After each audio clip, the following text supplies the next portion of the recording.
ഈശോ മിശിഹായ്ക്ക് സ്തുതിയായിരിക്കട്ടെ. നിങ്ങളെല്ലാവരും സന്തോഷത്തോടെ ഇരിക്കുന്നു, ദൈവ അനുഗ്രഹത്താൽ ദൈവകൃപയാൽ സന്തോഷത്തോടെ ഇരിക്കുന്നെന്ന് വിശ്വസിക്കുന്നു. നമ്മളങ്ങനെ വീണ്ടും ഒരിക്കൽ കൂടെ കണ്ടുമുട്ടുകയാണ്. നമ്മൾ കഴിഞ്ഞ ആഴ്ച ചരിത്ര പുരുഷനായ ഈശോയെക്കുറിച്ച് പറഞ്ഞു. നമ്മൾ കുറച്ച് കാര്യങ്ങൾ ചരിത്രത്തിലുള്ള കുറച്ച് റെഫറൻസൊക്കെ പറഞ്ഞു. നമ്മൾ ഇന്ന് കാണാൻ പോകുന്ന ഭാഗമെന്ന് പറയുന്നത് സുവിശേഷങ്ങളിലും ആദിമ സഭയുടെ ചരിത്രത്തിലും ഒക്കെ തന്നെ ഉള്ള പ്രവർത്തനങ്ങൾ എങ്ങനെ ഈശോയുടെ ഈ ഭൂമിയിലെ ജീവിതത്തിന് തെളിവുകളായിട്ട് മാറുന്നു എന്നുള്ളതാണ്. അപ്പോൾ അതിലേക്ക് പോകുന്നതിന് മുമ്പ് ഞാൻ ഇന്ന് പറയാൻ പോകുന്ന കാര്യങ്ങൾ ഈ പറഞ്ഞ പോലെ നമ്മുടെ പുസ്തകത്തിൽ തന്നെയുള്ള കാര്യങ്ങളാണ്. അപ്പം നമ്മുടെ സുവിശേഷങ്ങളുമായി ബന്ധപ്പെട്ടിട്ട് അതുപോലെ തന്നെ നമ്മുടെ ആദിമസഭയുടെ വളർച്ചയോട്ടൊക്കെ ബന്ധപ്പെട്ട് നമ്മൾ ചർച്ച ചെയ്യുന്നത്. അപ്പം അതിനു മുമ്പ് നിങ്ങൾ മനസ്സിലാക്കേണ്ട ഒരു കാര്യം, നമുക്ക് പലപ്പോഴും നമ്മൾ എന്താ പറയുക, നമുക്ക് എന്തെങ്കിലുമൊക്കെ സംശയങ്ങളുണ്ടാകുമ്പോൾ അല്ലെങ്കിൽ എന്തെങ്കിലുമൊക്കെ വിഷമങ്ങളുണ്ടാകുമ്പോഴൊക്കെ തന്നെ നമ്മൾ പലരെയും ആശ്രയിക്കാറുണ്ട്, പലരെയും സഹായം തേടാറൊക്കെ ഉണ്ട്. നമ്മൾ പലരോടും പല കാര്യങ്ങളൊക്കെ ചോദിച്ച് അല്ലെങ്കിൽ നമ്മൾ സംശയങ്ങൾക്ക് ഉത്തരവ് കണ്ടെത്താറുണ്ട്. പക്ഷേ നമുക്ക് വളരെ അഭിമാനത്തോടെയും ദൈവത്തിന് നന്ദി പറഞ്ഞുകൊണ്ടും പറയാം, ലോകത്തിലുള്ള എല്ലാ വിഷമങ്ങൾക്കും എല്ലാ ചോദ്യങ്ങൾക്കും ഉത്തരം ഇതിനകത്തുണ്ട്. ലോകത്തുള്ള എന്ത് സഹനങ്ങളായിക്കൊള്ളട്ടെ, എന്ത് ബുദ്ധിമുട്ടുകളായിക്കൊള്ളട്ടെ, എല്ലാ കാര്യങ്ങൾക്കും നമ്മുടെ വിശുദ്ധ ഗ്രന്ഥത്തിൽ ഉത്തരവുണ്ട്. നമ്മൾ പക്ഷേ എത്ര പേര് വിശുദ്ധ ഗ്രന്ഥം മനസ്സിരുത്തി വായിക്കുന്നു? ഇപ്പം നമ്മൾ കണ്ടല്ലോ, ലോക്ക്ഡൗണിൻ്റെ സമയത്തൊക്കെ തന്നെ ചിലർ കഴിഞ്ഞ ലോക്ക്ഡൗണിൻ്റെ സമയത്തൊക്കെ ചിലർ വിശുദ്ധ ഗ്രന്ഥം എഴുതി, സ്വന്തം കൈപ്പടയിൽ എഴുതി. അങ്ങനെ കുറച്ച് പേരൊക്കെ ബൈബിൾ വായിക്കാൻ കൂടുതൽ സമയം കണ്ടെത്തി. പക്ഷേ ഞാൻ നിങ്ങളൊക്കെ തന്നെ ഒന്ന് ആത്മശോധന ചെയ്യുന്ന നന്നായിരിക്കും. ഈ വിശുദ്ധ ഗ്രന്ഥം എത്ര പേര്, കാരണം ആശ്വാസത്തിൻ്റെ കരുതലിൻ്റെ ഒക്കെ സന്ദേശം ദൈവം നമ്മളോട് സംസാരിക്കുന്നത് വിശുദ്ധ ഗ്രന്ഥം. അപ്പോൾ ഇങ്ങനെയുള്ള വിശുദ്ധ ഗ്രന്ഥമാണ് നമ്മൾ ഇന്ന് നമ്മുടെ ഈ ചർച്ചയ്ക്ക് വിധേയമാക്കുന്നത്.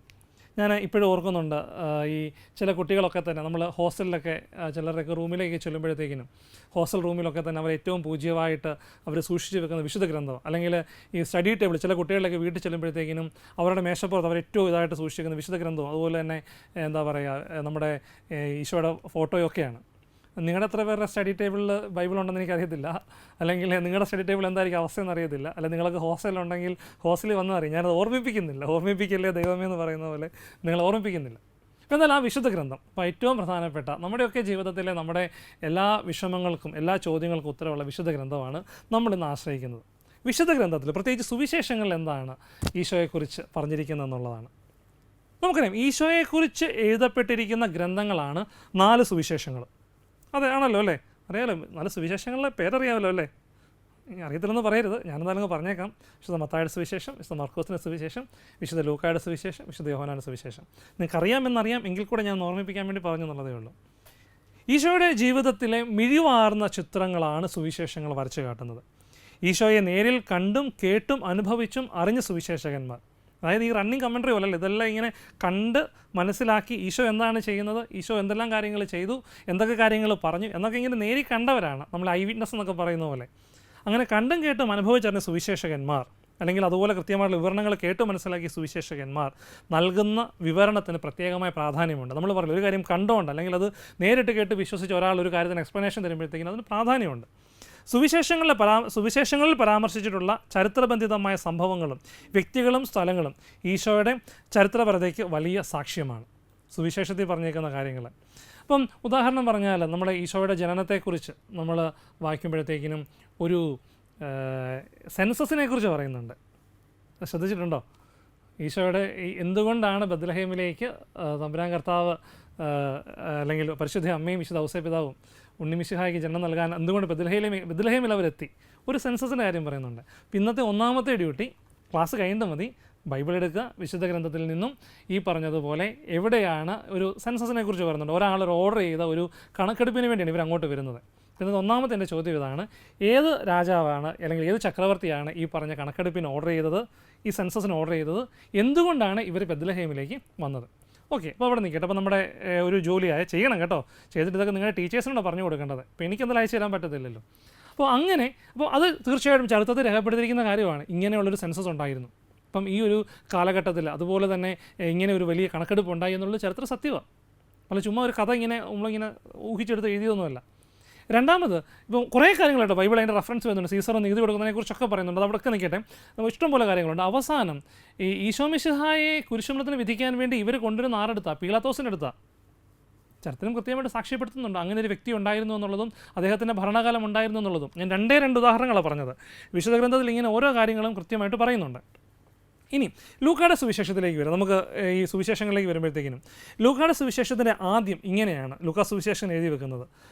ലൂക്കായുടെ സുവിശേഷത്തിൻ്റെ ആദ്യം, നമ്മുടെ ഇടയിൽ നിറവേറിയ കാര്യങ്ങളുടെ വിവരണം എഴുതാൻ അനേകം പേർ ശ്രമിച്ചിട്ടുണ്ടല്ലോ.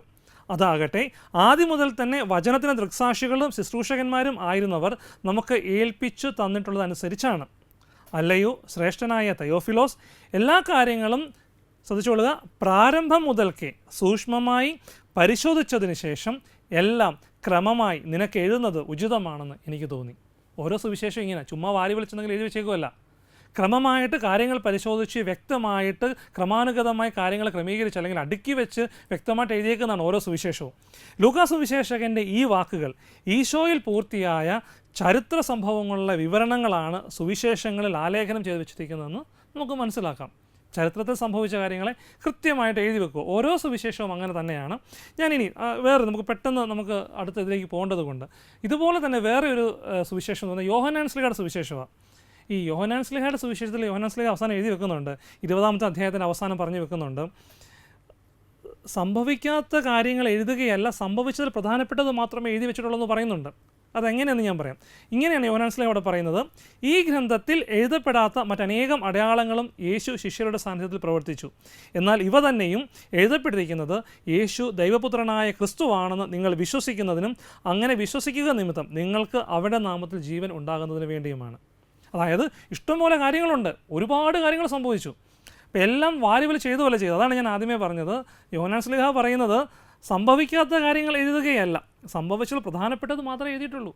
ഈശോ ഇത്ര അത്ഭുതങ്ങളെ പ്രവർത്തിച്ചിട്ടുള്ളൂ, ഒരിക്കലും അല്ല, ഇഷ്ടംപോലെ അത്ഭുതങ്ങളുണ്ട്. ബൈബിളിൽ തന്നെ പറയുന്നുണ്ട്, രാവിലെ തൊട്ട് വൈകുന്നേരം വരെ ആൾക്കാർ ക്യൂ നിൽക്കുക, ഇഷ്ടംപോലെ അത്ഭുതങ്ങൾ പ്രവർത്തിച്ചിട്ടുണ്ട്. പക്ഷേ യോഹന്നാൻ ശ്ലീഹ ചെയ്തത് എന്താ? സംഭവിച്ചതിൽ പ്രധാനപ്പെട്ട കാര്യങ്ങൾ മാത്രം എഴുതി വെച്ചു. ഇതൊരു ഈ ചരിത്ര രചനയുടെ ഒരു സൗന്ദര്യം അത്, അല്ലെങ്കിൽ അതിൻ്റെ ഒരു ഓർഡർ അത്. ഇനി എല്ലാം വാരി വിളിച്ച് എഴുതിയിട്ടുമില്ല, പ്രധാനപ്പെട്ട കാര്യങ്ങൾ മാത്രം. അപ്പം ചരിത്ര രചനയുടെ ഒരു ഔചിത്യം ഇവിടെ പാലിക്കപ്പെട്ടു. നമ്മളിപ്പോൾ ഈ ചരിത്രകാരന്മാരെക്കുറിച്ചൊക്കെ പറയുമ്പോൾ നമ്മൾ എല്ലാ കാര്യങ്ങളും എഴുതി വെക്കാതെ ഏറ്റവും പ്രധാനപ്പെട്ട കാര്യങ്ങൾ കൃത്യമായിട്ട് റെക്കോർഡ് ചെയ്ത് വെച്ചു. ഇപ്പം ലൂക്കാ സുവിശേഷകനാണെങ്കിലും യോഹന്നാൻ സുവിശേഷകനാണെങ്കിലും ഒക്കെ തന്നെ വ്യക്തമായിട്ട് പറഞ്ഞു വെക്കുന്ന കാര്യങ്ങളിതാ. ചരിത്രത്തിലുണ്ടായിരുന്നൊരു കാര്യം കൃത്യമായിട്ട് രേഖപ്പെടുത്തി വെച്ചേക്കുക. അല്ലാതെ ഈ പറഞ്ഞ ശിഷ്യന്മാരല്ലേ ഇപ്പം ഒരു ദിവസം ഇരുന്നിട്ട് കുഴപ്പമില്ല ഒരു സുവിശേഷം എഴുതിയേക്കാം എന്നും പറഞ്ഞിട്ടുണ്ടെങ്കിൽ എഴുതുകയാണ്, ഒന്നുമല്ല. നമ്മളീ പറഞ്ഞ പോലെ നമ്മൾ പരീക്ഷയ്ക്ക് എസ് എഴുതുന്ന പോലത്തെ പരിപാടിയൊന്നുമല്ല. ശ്ലീഹന്മാർ അവർ പ്രാർത്ഥിച്ചൊരുങ്ങി ദൈവനിവേശിത ഗ്രന്ഥങ്ങൾ, പരിശുദ്ധാത്മാവായ ദൈവത്തിൻ്റെ കൃപ കൊണ്ട് എഴുതുന്നതാണ് ഗ്രന്ഥങ്ങൾ. ഓരോ വിശുദ്ധ ഗ്രന്ഥത്തിൽ ഓരോ സുവിശേഷങ്ങളും ഓരോ ലേഖനങ്ങളും ഓരോ പുസ്തകങ്ങളും. അപ്പോൾ അങ്ങനെ എഴുതി വെച്ചിരിക്കുന്നതാണ് ഈശോയെക്കുറിച്ച്. അതുകൊണ്ട് നമ്മളുടെ ഒരു നമ്മളീ പറഞ്ഞ പോലെ സുവിശേഷം വായിക്കുമ്പോഴൊക്കെ നിങ്ങൾ മനസ്സിലാക്കേണ്ട ഒരു കാര്യമാണ്, ഈശോ ചെയ്ത എല്ലാ കാര്യങ്ങളും അല്ല, പ്രധാനപ്പെട്ട കുറച്ച് കാര്യങ്ങൾ മാത്രം എഴുതി വെച്ചിരിക്കുന്ന സുവിശേഷമാണ്, അല്ലെങ്കിൽ വിശുദ്ധ ഗ്രന്ഥമാണിത്. അപ്പോൾ അത് കൃത്യമായിട്ട് ചരിത്രത്തെ രേഖപ്പെടുത്തി വെച്ചിരിക്കുന്ന. അപ്പോൾ വീണ്ടും അതുകൊണ്ട് തന്നെ സുവിശേഷങ്ങളിൽ ഓരോ കാര്യം നിങ്ങളെടുത്തു, ഞാൻ മുമ്പേ പറഞ്ഞുള്ള ഓരോ റെഫറൻസും എടുത്തു, കൃത്യമായിട്ട് നമുക്ക് പറയാൻ പറ്റും സുവിശേഷങ്ങളിൽ പറഞ്ഞിരിക്കുന്ന മുഴുവൻ കാര്യങ്ങളും ഈശോയുടെ ഈ ഭൂമിയിൽ ചരിത്രത്തിൻ്റെ അടിസ്ഥാനത്തിൽ തന്നെ ഈ ഭൂമിയിൽ നടന്ന കാര്യങ്ങൾ, ഈശോ ചെയ്ത കാര്യങ്ങൾ അന്നത്തെ കാലഘട്ടത്തിലെ മാറ്റങ്ങളുമായിട്ട് അല്ലെങ്കിൽ അന്നത്തെ കാലഘട്ടത്തിൽ നടന്ന കാര്യങ്ങളുമായിട്ട് കൃത്യമായിട്ട് കണക്ട് ചെയ്യാൻ പറ്റും.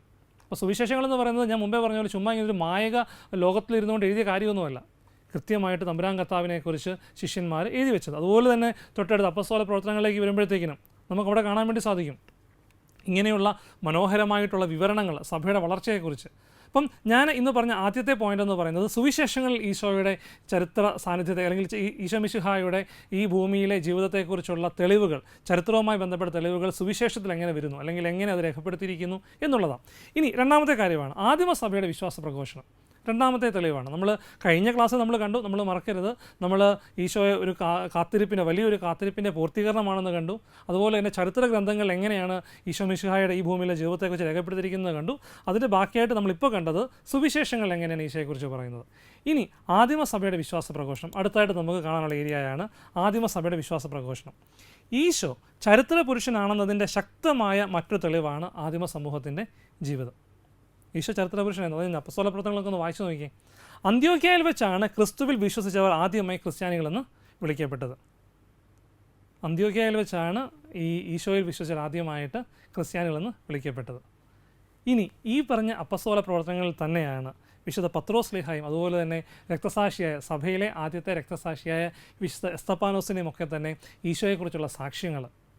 അത് കൃത്യമായിട്ടല്ല. നിങ്ങളത് വിശുദ്ധ ഗ്രന്ഥത്തിൽ വായിച്ചു നോക്കണം. നമ്മൾ അപ്പസ്തോല പ്രവർത്തനങ്ങളിൽ മനോഹരമായിട്ട് കിടപ്പുണ്ട്. പത്രോസ്ലീഹയുടെ പ്രസംഗം, അതുപോലെ തന്നെ എസ്തപ്പാനോസ് സഹദായുടെ പ്രസംഗം, അദ്ദേഹത്തിൻ്റെ രക്തസാക്ഷിത്വത്തിന് മുമ്പ് അദ്ദേഹം മനോഹരമായിട്ടാണ് തമ്പുരാൻ കർത്താവിനെ കുറിച്ച് പറഞ്ഞു വെക്കുന്നത്.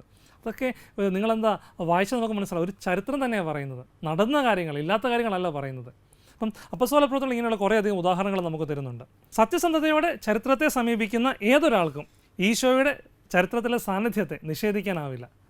സജീവ ദൈവത്തിൻ്റെ പുത്രനായ ഈശോയുടെ ജീവിതം മാനവജനതയ്ക്ക് ചൈതന്യം പകരുന്നതാണ്.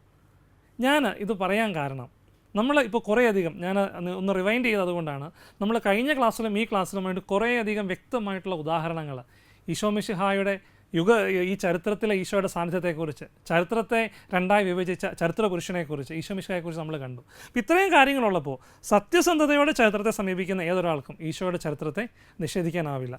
ഞാൻ കഴിഞ്ഞ ക്ലാസ്സിൻ്റെ ആദ്യം പറഞ്ഞ പോലെ ധൃതിക്ക് ഞായറാഴ്ച കുർബാനയ്ക്ക് പൊയ്ക്കൊണ്ടിരുന്ന എന്നെ തടഞ്ഞു നിർത്തി ഈശോ ഇല്ല എന്ന് പറഞ്ഞ് ഇളിഭ്യനായ എൻ്റെ ആ പഴയ സഹപാഠിയെ പോലെ അങ്ങനെ ചിന്തിക്കുവാൻ സാധാരണ കോമൺ സെൻസ് ഉള്ള ആർക്കും പറ്റത്തില്ല. കാരണം ഈശോയുടെ ഈ സജീവ സാന്നിധ്യം, ദൈവത്തിൻ്റെ സജീവമായ സാന്നിധ്യം ഈ ഭൂമിയിൽ ഉണ്ടായിരുന്നതിന് വ്യക്തമായ തെളിവുകളുണ്ട്. ഇനി നിങ്ങൾ ഓർക്കുക, ഇപ്പം ഇങ്ങനെ ഞാൻ പറഞ്ഞതിൻ്റെ എൻ്റെ സുഹൃത്തിനെ പോലെയുള്ള ചിന്തിക്കുന്ന പലരും നിരീശ്വരവാദികളുണ്ട്, അല്ലെങ്കിൽ മറ്റു പല രീതിയിലും ചിന്തിക്കുന്ന നമ്മുടെ പ്രിയപ്പെട്ട സഹോദരങ്ങളുണ്ട്. അവർക്ക് വേണ്ടി നമുക്ക് പ്രാർത്ഥിക്കാം. അവരൊക്കെ തന്നെ ഈശോ ഇല്ലാതാക്കുവാൻ, അല്ലെങ്കിൽ ഇങ്ങനെ ഒരാളില്ല എന്നുള്ളത് നമ്മൾ പറയാൻ വേണ്ടി നമ്മൾ ശ്രമിക്കുകയാണ്. ഇങ്ങനെ ഒരാളില്ല, അല്ലെങ്കിൽ ഒരു സംഭവമില്ല എന്നൊക്കെ നമ്മൾ പറയാൻ വേണ്ടി ശ്രമിക്കുകയാണ്. അപ്പോൾ ഈശോയെ ഇല്ലാതാക്കാൻ പലരും ശ്രമിച്ചു. ഈശോയില്ല, ദൈവമില്ല, അല്ലെങ്കിൽ ഇങ്ങനെയുള്ള ഈ ഭൂമി ജീവിച്ചിട്ടേ ഇല്ല. മുമ്പേ പറഞ്ഞ കത്തോലിക്ക സഭയുടെ തിരക്കഥാ സംഭാഷണം കത്തോലിക്ക സഭ, അല്ലെങ്കിൽ ക്രിസ്ത്യാനികൾ എന്നൊക്കെ പറഞ്ഞ പലരും ഉണ്ട്. ഈശോയെക്കുറിച്ച് പറയുമ്പോൾ ഇങ്ങനെ ഒരാളില്ലെന്നൊക്കെ പറഞ്ഞിട്ടുണ്ട്. ഇങ്ങനെ ഇല്ലാതാക്കാൻ പലരും ശ്രമിച്ചു. അവരെല്ലാം ചരിത്രത്തിൻ്റെ ഗതിയിൽ മാഞ്ഞുപോയി. അവരെല്ലാം ചരിത്രത്തിൻ്റെ ഗതിയിൽ മറഞ്ഞുപോയി. അവരൊന്നില്ല ഭൂമിയിൽ. ഈശോ ഇല്ലെന്ന് പറഞ്ഞവരും ദൈവമില്ലെന്ന് പറഞ്ഞവരുമൊക്കെ. എന്നാൽ ഈശോ ഇന്നും ചരിത്രത്തിന് അതീതനായി ജീവിക്കുന്നു. ഈ പറയുന്ന ഞാനും ഇത് കേൾക്കുന്ന നിങ്ങളുമൊക്കെ ഈ ഭൂമിയിൽ നിന്ന് പോയാലും തമ്പുരാൻ കർത്താവ് ഇവിടെ തന്നെ ഉണ്ടാകും. ചരിത്രത്തിനും ചിന്തകൾക്കുമെല്ലാം അതീതനായിട്ട് ദൈവം ജീവിക്കുന്നു. നസ്രത്തുകാരനും ലോകരക്ഷകനുമായ ഈശോയുടെ ജീവിതവും സന്ദേശവും നമുക്കെന്നും പ്രചോദനമായിരിക്കട്ടെ. നമുക്കെപ്പോഴും പ്രചോദനത്തോടു കൂടി ഓർക്കാം ഈശോ മിശിഹായുടെ ജീവിതത്തിലെ, നമ്മുടെയൊക്കെ ജീവിതത്തിലെ തമ്പുരാൻ പ്രവർത്തിക്കുന്ന അത്ഭുതങ്ങളെക്കുറിച്ച്, ഈ ഭൂമിയിൽ ജീവിച്ചിരുന്ന സത്യദൈവമായ ഈശോ മിശിഹായെക്കുറിച്ച് നമുക്കെന്നും ഓർക്കാം. ദൈവത്തിൻ്റെ സാന്നിധ്യം നമുക്കൊരു പ്രചോദനമായിരിക്കുകയും ചെയ്യും. അതുകൊണ്ട് പ്രിയപ്പെട്ട കുഞ്ഞുങ്ങളെ, 11ാം ക്ലാസ്സിൽ പഠിക്കുന്ന, യുവത്വത്തിൻ്റെ പടിവാതിലേക്ക് ചുവടുകൾ എടുത്തെടുത്ത് വെച്ച് ഇങ്ങനെ ഉയരങ്ങൾ കയറിപ്പോകുന്ന നിങ്ങൾ ഓർക്കുക, ഈ ഭൂമിയിൽ ജീവിച്ച, ഇപ്പോഴും ജീവിക്കുന്ന നമ്മോടൊപ്പമുള്ള ഒരു വലിയ സത്യമായി ഈശോ. ഇങ്ങനെ ഭൂമിയിലുണ്ടായിരുന്നു. അതിനുള്ള ചരിത്രപരമായ തെളിവുകളാണ് നമ്മൾ കണ്ടത്. ചരിത്ര ഗ്രന്ഥങ്ങൾ കണ്ടു, സുവിശേഷങ്ങൾ കണ്ടു, ആദിമസഭയുടെ വളർച്ച, അത് വലിയൊരു തെളിവാണ് ഈശോ മിശിഹാ ഈ ഭൂമിയിലുണ്ടായിരുന്നു എന്നുള്ളതിൻ്റെ. അങ്ങനെയുള്ള സത്യദൈവമാണ് നമ്മളോടൊപ്പം ഉള്ളത്. ഈ ദൈവത്തിൽ വിശ്വസിച്ചുകൊണ്ട് നമുക്ക് അഭിമാനത്തോടെ പറയാം, എൻ്റെ ദൈവം ഈ ഭൂമിയിൽ വന്നു, എനിക്കായിട്ട് ജീവിച്ചു, എനിക്കായിട്ട് മരിച്ചു, എനിക്കായി ഉയർത്തെഴുന്നേറ്റു. ആ ദൈവത്തെ ഓർത്ത് അഭിമാനിക്കാം. ആ ദൈവത്തിൽ ആഴപ്പെട്ട്, ആ ദൈവത്തിൽ ആശ്രയിച്ചുകൊണ്ട് നമുക്ക് മുന്നോട്ട് പോകാം. അത് നമുക്കൊക്കെ സാധിക്കട്ടെ എന്ന് സാറ് പ്രാർത്ഥിക്കുന്നു. നിങ്ങളും എനിക്ക് വേണ്ടി, സാറിന് വേണ്ടി പ്രാർത്ഥിക്കുക. നമുക്ക് പ്രാർത്ഥനയിൽ തീർച്ചയായിട്ടും ഈശോയുടെ സന്നിധിയിൽ കണ്ടുമുട്ടാം. അപ്പോൾ ഒരിക്കൽ കൂടെ ഓർക്കുക, ചരിത്രപുരുഷനായ ഈശോ ഒരു സത്യമായിരുന്നു ഈ ഭൂമിയിൽ. അവനെന്നും ഈ ഭൂമിയിൽ ജീവിക്കുന്നു. ഇവിടെ ഉണ്ടായിരുന്നു, ഇവിടെയും ഇപ്പോഴുമുണ്ട്. അതുപോലെ തന്നെ ഏകരക്ഷകനായ ഈശോ മിശിഹായെ നമുക്ക് അഭിമാനത്തോടെ ഏറ്റുപറയാം. ദൈവം എല്ലാ നന്മകളും നമുക്ക് നൽകട്ടെ എന്ന് ആശംസിക്കുന്നു. നിങ്ങൾ നന്നായിട്ട് പഠിക്കുക. നിങ്ങളുടെ ക്ലാസ്സുകളൊക്കെ തുടങ്ങി, നന്നായിട്ട് മുന്നോട്ട് പോവുക. സ്കൂളിലും സൺഡേ സ്കൂളിലും ഒക്കെ നന്നായിട്ട് മുന്നോട്ട് പോവുക. നമുക്ക് അവസാനിപ്പിക്കാൻ പ്രാർത്ഥിച്ചുകൊണ്ട് നമുക്ക് കണ്ണുകളടച്ച് ഈശോ മിശിഹായുടെ നിങ്ങൾക്ക് ഏറ്റവും ഇഷ്ടമുള്ള ഒരു രൂപം നിങ്ങളുടെ മനസ്സിലേക്ക് കൊണ്ടുവരാം. അതിനുശേഷം നമുക്ക് പ്രാർത്ഥിക്കാം. ഞങ്ങളുടെ കർത്താവായ ദൈവമേ, അങ്ങേ ഞങ്ങൾ ആരാധിക്കുന്നു, സ്തുതിക്കുന്നു, മഹത്വപ്പെടുത്തുന്നു. അങ്ങേ ഞങ്ങൾ ഏറ്റുപറയുന്നു. ഈശോ മിശിഹായെ, ഈ ഭൂമിയിൽ ജീവിച്ച് ഇന്നും ഞങ്ങളോടൊപ്പമായിരിക്കുന്ന, ഇന്നും എന്നും ഒരാൾ തന്നെയായ ഈശോ മിശിഹായ തമ്പുരാൻ കർത്താവേ, ഞങ്ങളെ അനുഗ്രഹിക്കണമേ.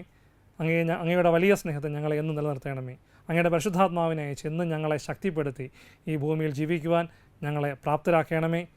ഞങ്ങളുടെ അമ്മയായ പരിശുദ്ധ കന്യകാമറിയമേ, വിശുദ്ധ ഔസേപിതാവേ, ഞങ്ങളുടെ പിതാവ് മാർത്തോമാ ശ്ലീഹായെ, സകല വിശുദ്ധരെ, സകല മാലാഖമാരെ, ഞങ്ങളുടെ പേരിന് കാരണബുധരായ വിശുദ്ധരെ, ഞങ്ങളുടെ കാവൽ മാലാഖമാരെ, ഞങ്ങൾക്ക് വേണ്ടി എപ്പോഴും മാധ്യസ്ഥ അപേക്ഷിക്കണമേ. ഈശോയെ നന്ദി. അങ്ങയുടെ നാമം എന്നും വാഴ്ത്തപ്പെടട്ടെ. ഈശോ മിശിഹായ്ക്ക് സ്തുതിയായിരിക്കട്ടെ.